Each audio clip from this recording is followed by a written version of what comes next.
Welcome to This Week in the SFL Season 20 Week 11 edition. Alongside Paul Sarp, I'm Cameron Irvine. Happy to be here with you on another great Monday evening. How you doing, Paul? I'm doing great, Cam.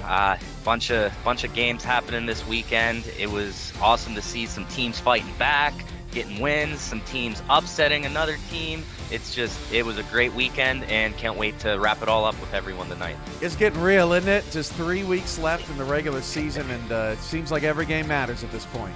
Absolutely. This late in the season, you have to win every single game that's left on your schedule, and some teams did it this week, some teams did not. Let's hit the headlines from Week 11. Kings of the East. Atlanta clinches a playoff spot and the division. Paul, third different East winner in the last 3 seasons. No one wants to lay claim to this division like maybe some of the others around the league. There's a new leader in the Central. The Desperados continue their rise after a dominant defensive performance over Minnesota. And the big question tonight, Paul, did you see it out there, SFL Nation? The Preds and Wings put on a show late last night with a dramatic finish despite both teams not really being in the playoff picture. What stood out to you, Paul? As far as what stood out to me, I know they're not on this headline, but DC going in, getting it done this weekend. Got to give my shout outs to DC Dragons for going in and upsetting Las Vegas this weekend. I thought you might say that, and I thought they might say that as well. So I got Shabazz in on the graphic there over on the right, just to be sure. Too many headlines to cover, Paul. Absolutely. That's never a bad thing, though. That's never a bad thing.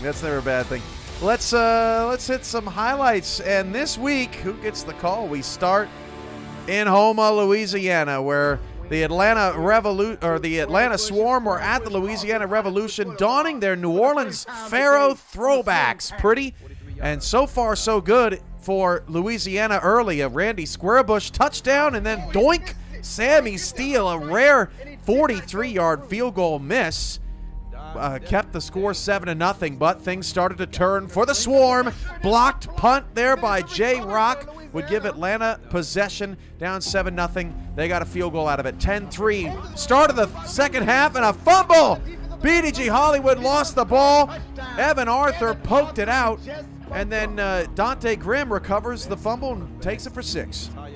When you're going up against the 7-1 Atlanta Swarm team, to be up headed into halftime and then start the second half like that is exactly what they were trying to do in this game. Third quarter, Tommy Utah to Xavier Hooper.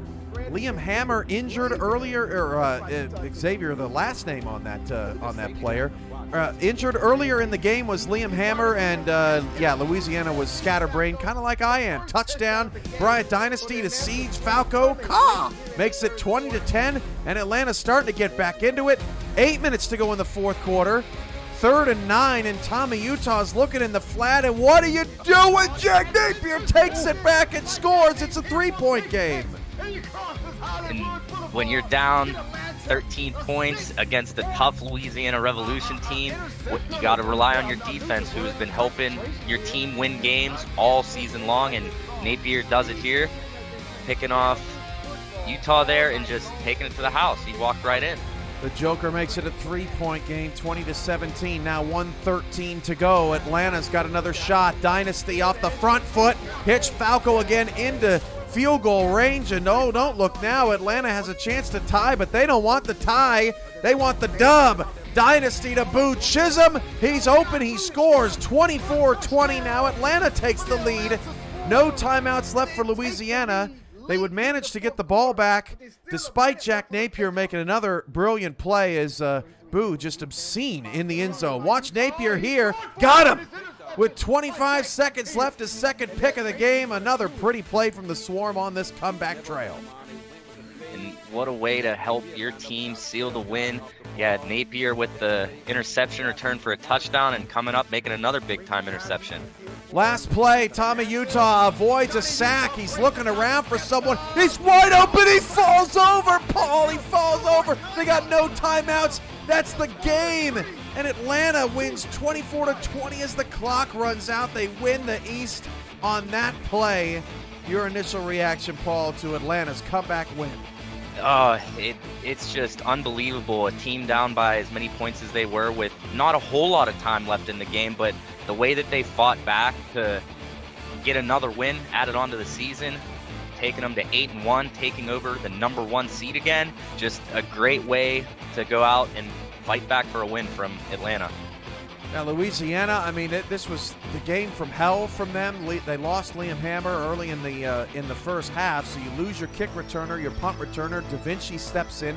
Their wide receiver charts all over the place. They're shifting around personnel. Then they lose their starting left tackle, which is huge against a team like Atlanta, who loves to get pressure on the quarterback, and a team that loves to run outside, too, with Randy Squarebush, and they couldn't get that going. And just so much discombobulation there. And unfortunately, the uniforms that they wore to spook the Atlanta Swarm with those New Orleans throwbacks end up haunting the Revolution. Now they're 5-4 and fighting for their lives for the last playoff spot. And I'll tell you what, Cam, these last final weeks of the regular season, there's a lot of teams looking in right now, a lot of teams kind of right on that bubble, and as you mentioned earlier, every single game matters for almost every team, especially the ones in the hunt, and it's going to be an absolutely wild finish to season 20.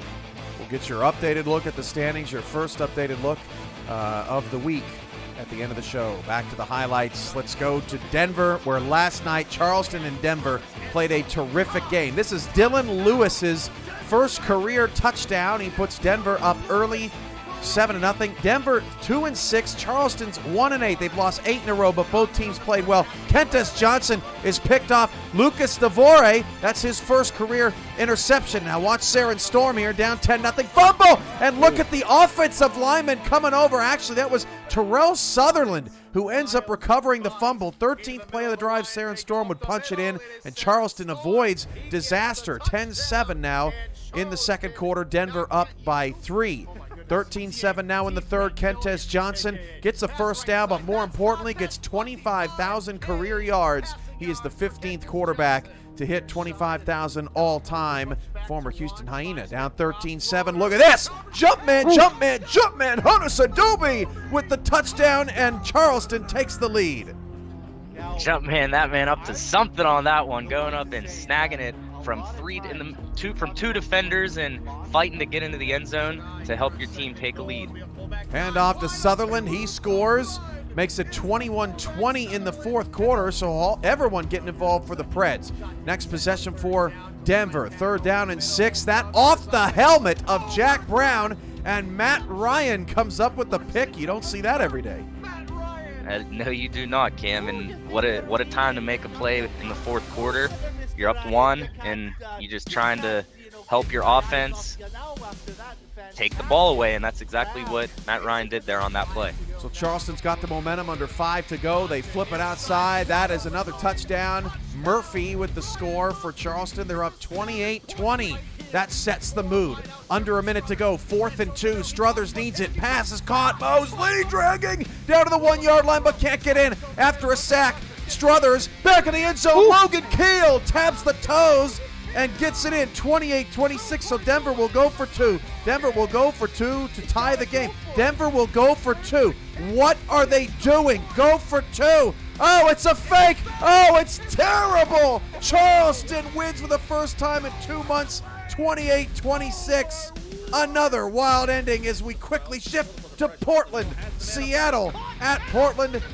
The nemesis, boy, they love to start games fast. David Gears with the touchdown of the opening possession, 7-0 Seattle. Now, Cyrus Jive to the, Cyrus Jive to the back of the end zone. That pass is picked off. That would be a theme of this day. That's Brady Clark with the interception for Seattle, 7-0, 10-3. Nemesis on top of the fumble. That's not Baloo Scott. That's the backup. And I think Matt Brown may have a pink slip after this week. Matt Brown's the fullback, but the running back may have a pink slip after this week. Yeah, Alistair Kai coming in for the nemesis, trying to help the nemesis after Blue Scott went down. Just tough play to fumble it there. So Kai fumbles once, and then Jive in the end zone throws another pick. Another chance for Portland to get points, but they can't. Ethan Kai with the interception, and it's still 10-3 in the third quarter. And great job there from Ethan. You're up 7, trying to shut down the team like you have all game, and a great interception there. Alistair Kai fumbles again. Can you believe it? In the fourth quarter, still in a 10-3 game. I couldn't. Could you? That, I could not believe that one there. The defense was dominating all game, so to give them field possession within the 10-yard line was something that the Nemesis just could not do. Fourth quarter, 8 minutes to go. 3rd and goal from the 1. Ezekiel Love, easiest touchdown he'll get all season. He starts the mower. Tie game at 10. Very next offensive play. Trellis Blanton's pass is picked off by Dale McClain, and just like that, Portland takes the lead, 17-10 with 8 to go. Paul Sarp's got his barf trash can, and he's got his head buried into it right now. 3rd and 17. That pass is caught to keep the drive alive. David Gears, and then 16 seconds left. Stop me when you've heard this before. Seattle on the 1-yard line. Don't throw it. Oh, it's picked in the end zone, and Portland wins 17-10. They keep their playoff hopes alive. They are still 1 game back of Vancouver.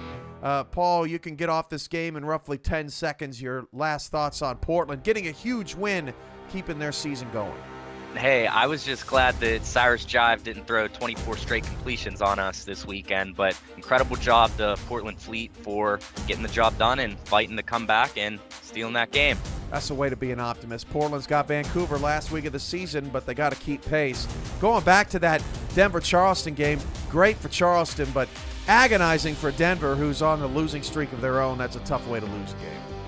Yeah, absolutely, but huge shout out to Charleston. As you mentioned, been a couple months since they got a victory, so I'm happy for them to go out and get the job done, and excited to see what is next for Charleston and Denver as well. Next up on the show, Blowout City, literally. Queen City blown out by Mexico City, 38-13. The Corsairs are now 0-9. Look at those numbers for Jet Zero, Paul. I mean, he averaged 6 yards a carry.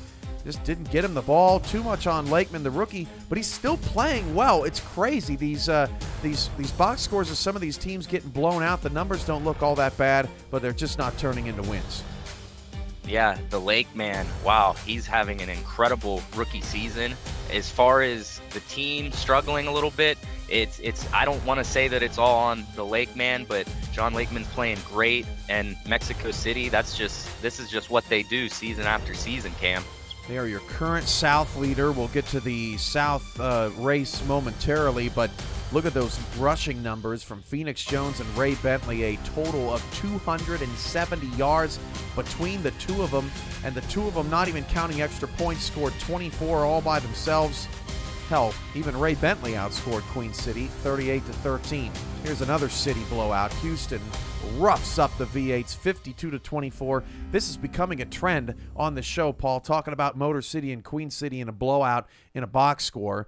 Ibrahim Creata, 41 of 48. Here's another team that it just has no established run game. Dean not getting it done for him. Huge shout out to Kaufman. Big day, 18 receptions. But Motor City, back-to-back seasons, 3rd worst rushing offense. As they transition into a new era, they've got to figure out how to get a run game going with all those big personnel. Absolutely, because the players, and by looking at the numbers there, it doesn't look like it would be that big of a blowout. But Motor City kind of experimenting a little, trying different sets, may not necessarily be working from last season and this season. But as you mentioned, you got to have a two-dimensional offense, and having no rushing game is going to put pressure on the quarterback to move the ball down the field. Houston creeping up the standings. They've won 4 in a row, and DR Sim gets to 20K with the one touchdown that he had. 20K on his career. More on some milestones here in just a moment. Mike St. Green, 156 yards and 3 touchdowns. He dominated. So did Dave Burr, 24-31. He threw 4. The backup threw 1. Everyone was involved. GP Wells scored 2 on the ground as well with 100 yards rushing. And Houston, they are really hot. Milestones, milestones to track. The Doctors to 20,000. As mentioned, Houston's got DR Sim up there, first player ever to do that. Kentez gets to 25. First Charleston or Houston player to ever be at 25,000 passing yards. And Ray Bentley passes Jason Williams for 5th all-time. He's up to 112 now. And Phoenix Jones passes the legend Johnny English for 11th all-time. He's up to 93. that rushing attack from Mexico City, oh boy, to have 250 plus rushing yards from both of your running backs. They're both moving up the charts all time. Two of the best running backs we've seen, and that's a lot of touchdowns and points put up between the both of them. The South is up for grabs. Whoa, we don't need that. How about this? Oh, boy, a little teaser there. London at Alamo City. The South is up for grabs. And so early on, it was, as Rick Northrup put it, the AC-Deucey connection. Ace Fennick to Deuce Fennick. Beautifully done.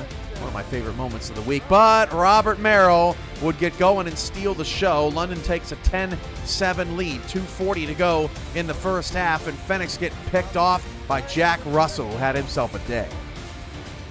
Great interception there. You go down against a strong London Knights team. An interception gets your team the ball back, and a great job at that point in the game to try to turn the momentum into your favor there. So there's a look at Russell getting that pick. More from him later. 10-7 back in the red zone, and Pickler's doing Pickler things. Hits Robert Merrill for the touchdown. 17-7. Merrill plants the sword. All he does is score recently. And this is what London did against Fort Worth that won him the game. Just before the end of the first half, Paul, they got points and points and points. They got a field goal on that drive. Now it's 23-7. Maybe Raugar Law can inspire this Alamo City offense. He would not. They'd go 3 and out on their next possession, and they'd only get a field goal out of the drive. So 23-10, fourth quarter, 9.5 to go. Robert Merrill, I mean, nobody even touched him. That's ridiculous. Plant a second sword, 30-10. London on the road in Tejas. Getting it done. They have been on fire. 5:16 to go. Who puts the exclamation point on the victory? It's Jack Russell in the end zone, picks it off. He tried to take it all the way back. No Brad Jones highlights except that tackle, and London dominates Alamo City. Still in the South, Fort Worth Canton. This was low-key and extremely entertaining game. Started with Marcus Dunhill to Stephen Hacker. Bombs away.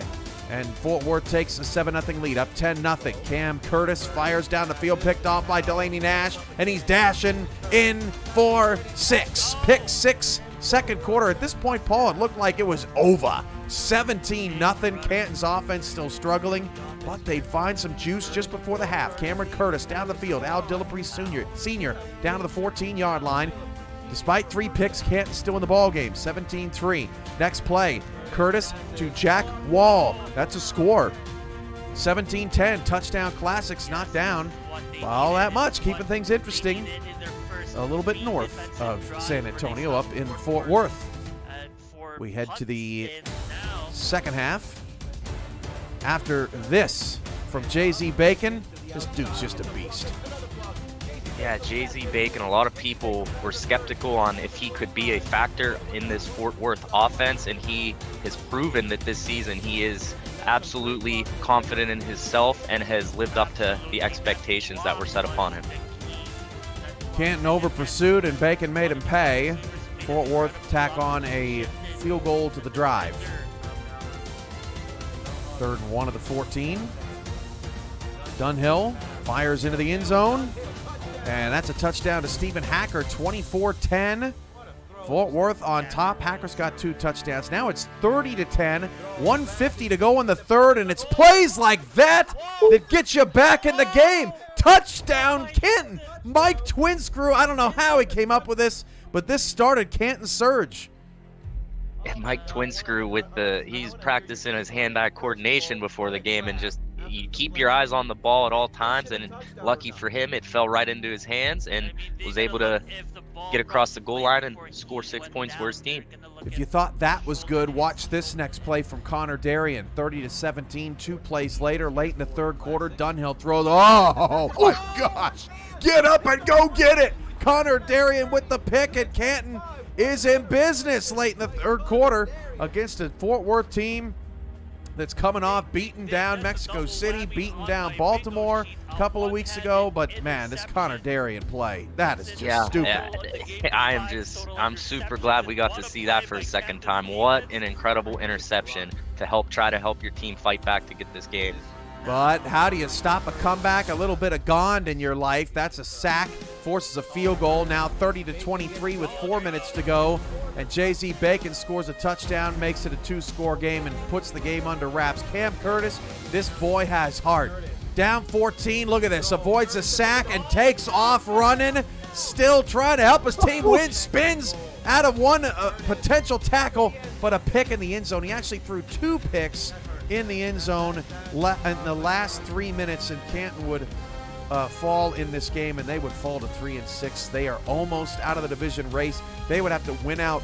London would have to lose out. Otherwise, the North is the Knights. So, with all that being said, Paul, the South now stands as Mexico City 7-3, Fort Worth 6-3. The Aztecs have a bye this week, so Fort Worth gets a win.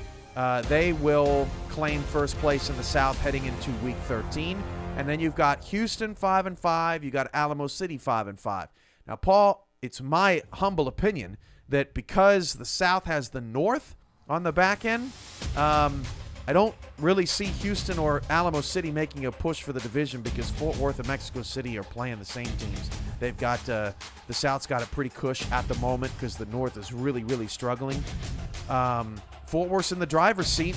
Do you see it any differently playing out in the South as Fort Worth and Mexico City play each other again in Week 14? No, not necessarily, but as far as what we've seen in the first half of the season, we were wondering if 3 South Division teams were going to make the playoffs. Now, I'm personally wondering if 4 South Division teams are going to make the playoffs because Houston's won 4 straight. Houston heartbreak no more from the first quarter of the season. So you win 4 straight, and you have 2 winnable games left against London and Alamo City. And on the flip side, you have Alamo City, who shined in Week 2 on Impact Monday. They got two separate 2-game win streaks throughout the season, but have failed to secure the third with losses against Houston and DC. The Week 14 matchup, though, Cam, between Alamo City and Houston, I believe the winner of that game is going to go right into the playoffs, where the loser of that game is going to be headed to the offseason. It could be one of the low-key great games of Week 12 is the first one on Saturday, Houston and London. Houston has won 4 in a row. London has won 5 in a row. And that'll be a good one. Yeah, it would be a great one. Houston, I got to believe, has to win that game. They got to be in playoff mode. Then Houston and Alamo City have that really late bye in Week 13, and then they play each other the last week of the season. So there's going to be a lot of nerves waiting on Week 13 results from those 2 teams, especially if Houston and Alamo City are both able to get the win next week. It should be an interesting race down the stretch in the South. Before we move on with our program tonight, we want to take a look back at some of the greatest moments we've seen so far out of the 4K23 exhibition series, Paul. We've seen a bunch of teams showcased, and we're super excited to enter the next phase of getting our league ready for this game. It's been a lot of fun, Paul. Your Seattle Nemesis were involved in a thriller as well. Your thoughts before we hit the tape on what you've seen so far out of the new era of the SFL coming up? As far as what I've seen, I could not be any more excited for this new era. The customability of the game for teams to be able to throw their logos and branding all over the stadium. It opens it up for sponsorships and partners to throw their logos within the game. And it's just going to be an absolutely great thing for the league. And we've already seen some great games in just these exhibition matchups. So I can't wait to see a full season of SFL action in 4K23. If you've missed any of the action, we've got the best for you right now.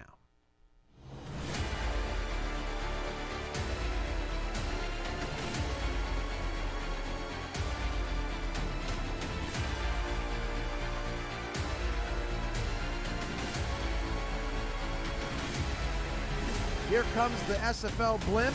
Thanks, Axel Raven. That's cool. 40, 30, one man chasing. It's Joseph. 10, 5, oh, what a move! Touchdown! Touchdown, San Diego! Oh, that was nasty! And off hard, and he dives into the end zone. Not kicking the field goal just yet, and the pass is caught for a touchdown! And they don't even need a field goal! to win it on 4th and short. If not, they're going to give it to Portland in scoring position. Utah snaps it. Handoff, square bush. He got it. First down, game over.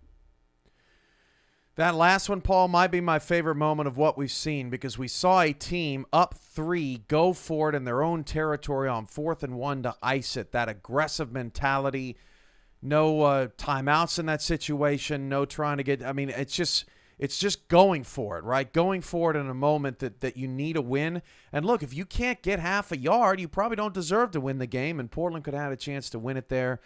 Fortunately for all these teams that won and lost, they're all exhibitions, so it doesn't matter. But but we've seen some fun stuff, and can't wait to get back to some more exhibitions here coming up later in the spring. And I'll tell you what, Kim, what do you mean those wins don't count? So you're telling me Seattle's win in the exhibition doesn't count? No, I don't think so. Maybe for morale it does, but it's definitely for me for morale. But hey, yeah, everything being seen and everything spoken so far, it's going to be a great thing for the league, and I just can't wait to see it all step by step kind of pan out. And as we head into this new era of SFL, I couldn't be more excited to be a part of it with you and with the community. We are continuing behind the scenes to test out new programs, new software, and all sorts of stuff coming up. Some really exciting announcements to come from the SFL, and we got our full crew here tonight to check out the big championship rematch between Baltimore and Arizona, and so much more to come. So that's super exciting. Let's get back to the highlights. Now that we've covered the South, let's head west, where you've got Carolina going to San Diego, and that is just a pretty catch from Eagle Mondavi to start us off. Beautiful catch there to come out swinging here and go up 6-0 against a pretty solid Carolina Skyhawks team who's having an impressive season. Just a great catch there at the back of the end zone. Got both feet in, and beautiful catch to start the game. Yeah, that's gorgeous. Carolina would come right back. Ike McBride smears them. Tie game at 7. And Carolina and San Diego, as expected, going back and forth early. Two teams right in the thick of the playoff race. But somebody's got to cover B. Robo. Oh, man. That was just dirty. He did him dirty. B. Robo now new career high for touchdowns in a season. And that was done with style. Most definitely done with style. To put him in the spin cycle in the washer machine and then just off to the races. No defenders able to catch him. Just no one covered him. Found the gap, broke the tackle, and off to the races. Lincoln Kingseed looking silly there, and San Diego takes a 17-7 lead. Now 17-10, 5.5 to go in the fourth, and somebody's got to cover Robo again. Another missed tackle, that time by Wyatt. Robo crushed, 20-10. They got a field goal on that drive. Tanner Hendricks takes the ball away. San Diego would get a 20-10 win. Not a ton of highlights in this one. A bunch of really good defense, really well-played games. San Diego goes to 6-4, and they are right in the thick of things down the stretch of the season. They have Charleston and Denver left. It's theirs to lose, really, Paul. They win out, they'll be just fine. More highlights. Don't forget, as you said at the top of the show, about the DC Dragons at 4-5, creeping up the standings.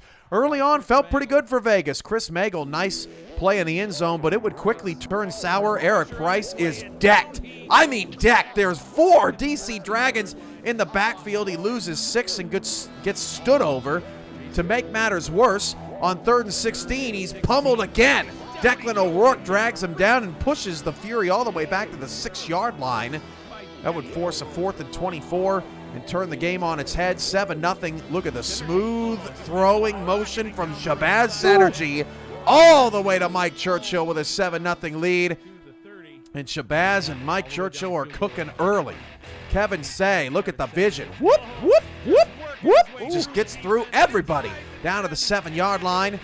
Put Sean Allen in the freeze frame. You're slicing and dicing them right there on that one, Cam. Still in the first quarter, Kevin Say, bingo. That's easy enough. 14-0 DC. Now 14-7. Eric Price getting him cooking. Goes to Prince. Wonder Down the field, breaks the tackle, scores. 14-14, just like that. Vegas is right back in it. The 7-1 Fury trying to hold on to their first round bye positioning. Prince Wonder helping them do that. Mason Kirby had a big night. Doug Britton was pretty quiet in this one, but Wonder stepped up. Absolutely, Prince Wonder with the huge play there. He beat 3 defenders, 2 tacklers trying to get you down, but dragging them off you and scoring for your team. Oh, Mike Churchill, just like B. Robo, he was the difference for the DC Dragons on this night. A 3rd and 10. Vegas down 7, had a chance to get off the field, and now they're on life support for their first round bye. 27-13, 7 minutes to go. Price has another shot at it. Eric Price's pass is picked off, just overthrown. Darrell Bullock makes the play. All of a sudden, the game has shifted. Not even a minute later, Shabazz Synergy, deep drop back. What a bullet!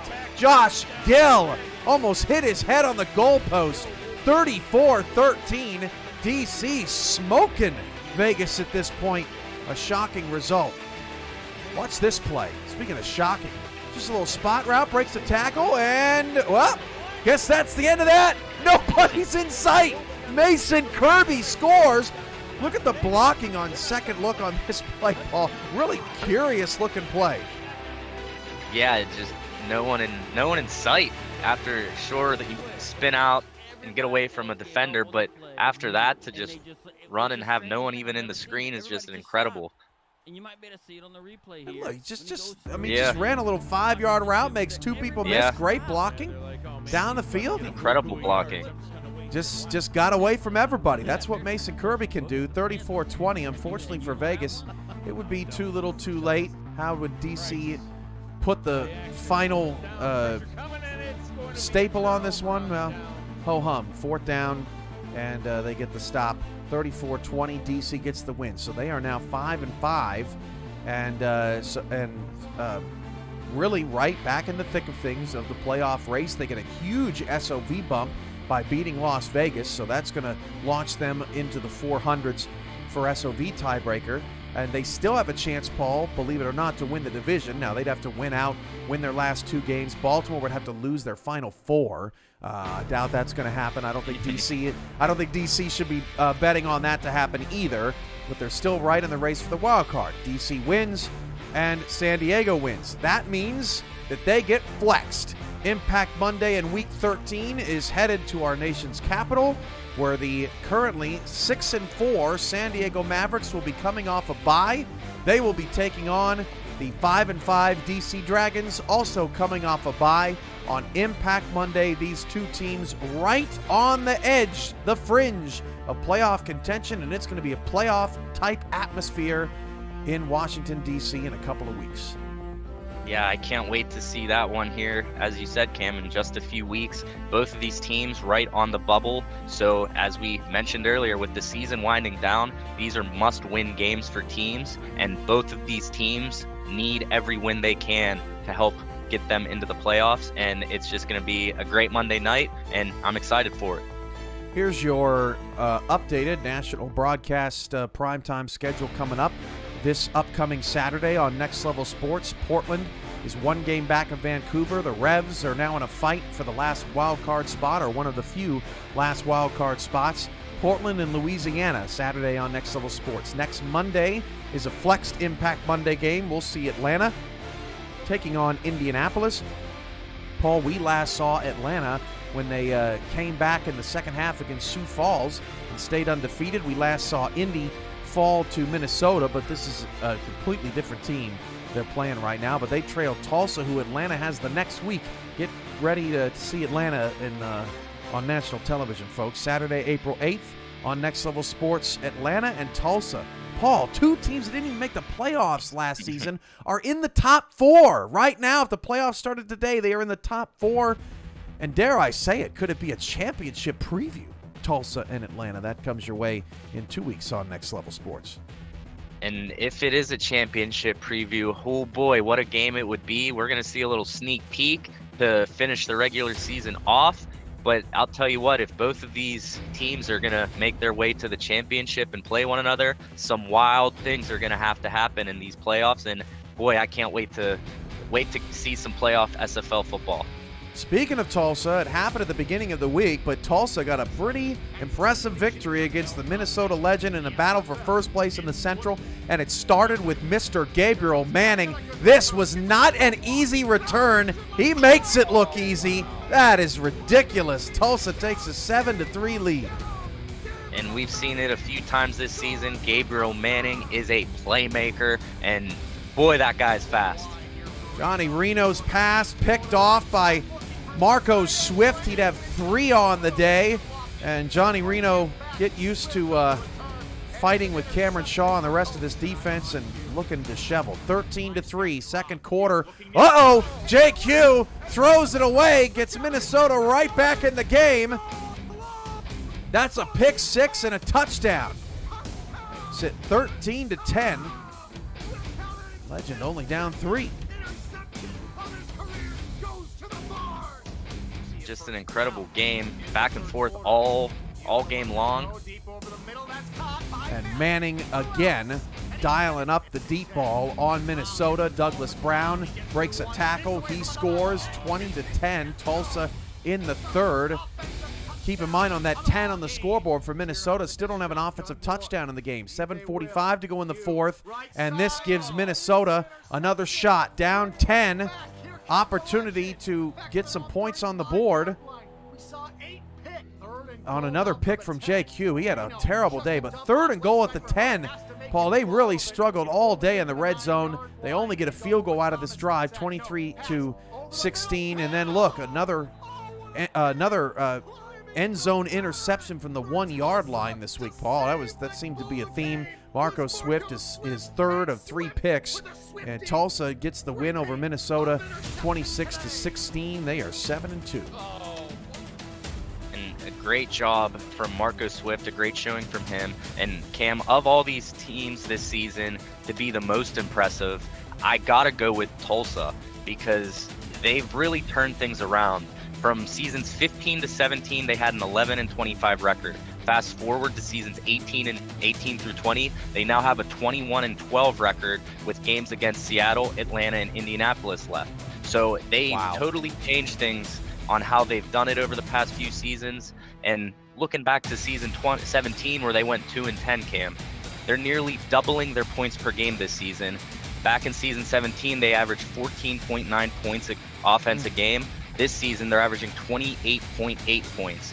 And you got to look at the turnovers as well. They have 12 turnovers this season compared to 31 in season 17 and 36 in season 18.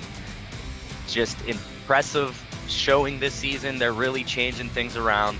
So huge. I want to give a huge credit to general manager of Tulsa, Marco Swift, who we saw him get 3 interceptions for his second hat trick of the season, but the team that he's helped assemble has really taken Tulsa to this next level. To bring in a kicker like Brooke Beisel, who's put up 174 points in her career, to bring in SFLM rushing record holder Douglas Brown. He's scored over 40 touchdowns in his short career with over 4,000 passing yards, is just helped Tulsa become the team that they are today. Douglas Brown gets drafted number 1 overall. Now him and Brooke Beisel are married. Dion got some help, Paul. I mean, you got the Swift brothers, Jaden and Marco, helping him out. They got Douglas Brown in the backfield. They were originally running with Sonzo Robinson, and they just couldn't get it moving. So Douglas Brown was a huge pickup. They got a reliable kicker. That defensive line continued to improve and get nasty, kind of like Baltimore, right, Paul? I mean, they've kept that nucleus on that defensive front together, and that's only helped them become a more vicious team up front. And it's amazing what you can do with some help. I mean, absolutely, no one can do it alone at this point in the SFL. Yeah, and moving forward, it's definitely going to be a team effort. You got to have everyone, all hands on deck, ready to help out and help your team win games. It's not necessarily all on the field, it's the back end things as well. So Tulsa's been doing an incredible job, and kudos to them for kind of changing things around over here the last few seasons. Mike Mello was really he was the last final piece in that defensive front. Berto DeMora started it all there in Tulsa, and now that they built this team, I think, Paul, that the last piece of their puzzle is getting JQ a more efficient with his chances, with his opportunities. He hasn't thrown a lot of picks this year, but he really did not have a great game. A 19 quarterback rating against Minnesota. But, I mean, Paul, if you can beat Minnesota by 10 with a QBR of 19, that just shows how talented this team is. It's crazy. Absolutely, Cam. Again, you can't win games a whole lot with bad quarterback play, but Tulsa, they beat an incredibly strong Minnesota team with a quarterback rating of 19. So kudos to them, and I can't wait to see how they can finish their season. All right, let's look at the updated standings. We're going to break this down. Atlanta is your number 1 seed right now, thanks to SOV by .004 over Arizona, who plays Monday night against Baltimore. So you've got Arizona and Atlanta right there. Baltimore is 7-1. They are right there. Tulsa is now your new number 4 seed as a division leader. They jump over Vegas, who goes to 5. I want you to look, Paul, from the top of the bracket to the bottom of the bracket. You have Vegas and Alamo City, 9 different wild card spots separated by 2.5 games. 2 games in the win column. It's absolutely wild how tight the wild card race is right now. Before I get to the rest of it, that top 5, Vegas holding in that 5th spot. Paul, your reaction to what you see? I'm saying there's a lot of good teams in this league, and we've seen all season long the teams that are here to compete for an SFL championship, and then we've seen the teams who just aren't quite there yet and aren't ready to make that championship push. But to see those 4 teams on the outside looking in, those are 4 great franchises in this league and 4 tough teams that you don't want to go up against every weekend. So just seeing that the teams that are outside looking in, it's just mind-boggling to me because there's that many more teams that are better than these 4 teams.